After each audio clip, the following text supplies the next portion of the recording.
Qual é o propósito eterno de Deus para o homem? Qual é a vontade de Deus para nós? Sobre isso que eu gostaria de falar hoje para vocês.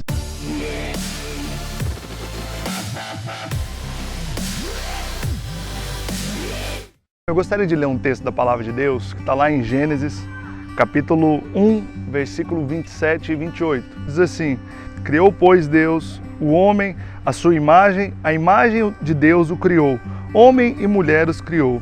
Então Deus os abençoou e lhes disse: Frutificai e multiplicai-vos, enchei a terra e sujeitai-a, dominai sobre os peixes do mar, sobre as aves do céu e sobre todos os animais que arrastam sobre a terra. Aqui nesse texto, pela primeira vez, Deus expôs para o homem o seu propósito eterno. Deus falou para o homem exatamente aquilo que ele queria que o homem fizesse. E nós vemos aqui que as primeiras palavras referentes ao seu propósito que Deus disse para o homem foi: olha, Adão, eu quero que você frutifique, multiplique-se, encha a terra. E eu quero que você domine sobre os peixes do mar, sobre as aves do céu, sobre os animais que rastejam, animais domésticos. Ou seja, domine sobre o meio que o cerca. E esse é o propósito de Deus para nós também.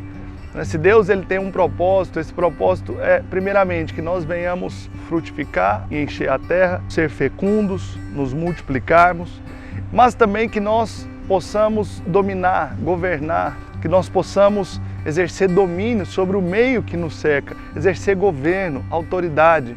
Se nós fôssemos definir esse propósito pelo qual Deus nos criou, nós poderíamos dizer que ele se distingue em duas palavrinhas. Uma delas é imagem e a outra domínio. São duas palavras muito importantes quando se refere ao propósito de Deus. Imagem tem a ver com aquilo com que nós nos parecemos. A Bíblia diz que Deus nos criou a sua imagem. Então hoje nós precisamos viver debaixo desse propósito de nos parecermos com Deus. Somente aquele que se parece com Deus pode exercer domínio, pode exercer governo, autoridade, influência, que é o segundo propósito pelo qual Deus nos criou. Então, domínio, a segunda palavrinha aqui. Deus nos criou para dominar. Mas dominar sobre o quê? Dominar sobre o homem? Não. Deus nos criou para dominar sobre as circunstâncias, para governar, para exercer influência. E eu creio que nesse propósito nós podemos, de fato, compreender a vontade de Deus. Que para nós hoje, uma vez que Jesus morreu na cruz para nos salvar, nós podemos entender que o propósito de Deus continua o mesmo.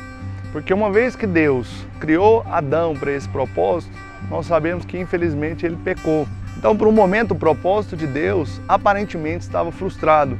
Mas como todos nós sabemos, os planos de Deus não podem ser frustrados. Então, uma vez que Adão pecou, a Bíblia diz que ele cometeu alta traição contra Deus.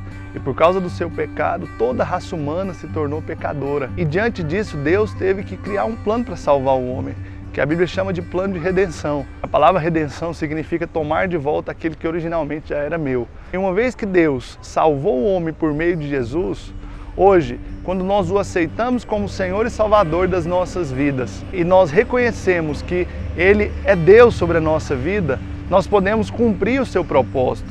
Não é somente aqueles que foram lavados pelo sangue de Jesus, que foram transformados por Deus, que o aceitaram como Senhor e Salvador da sua vida, podem cumprir esse propósito. Porque antes a Bíblia diz que o homem era alma vivente, mas agora ele é espírito vivificante. Ou seja, o propósito de Deus só se cumpre através daqueles que foram regenerados, que nasceram de novo, que tiveram as suas vidas transformadas por Deus. E hoje você tem a oportunidade de não somente servir a Deus, mas cumprir o seu propósito eterno.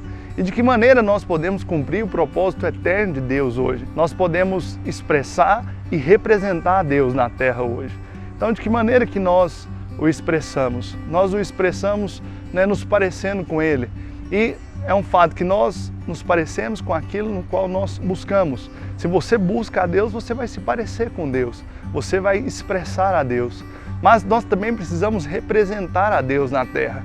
E essa representação tem a ver com o governo, com a autoridade, com a liderança. Deus nos criou para influenciar, para livrar pessoas que estão no império das trevas, para trazê-la para o reino do Filho do seu amor. E através disso, o propósito eterno de Deus vai se cumprir.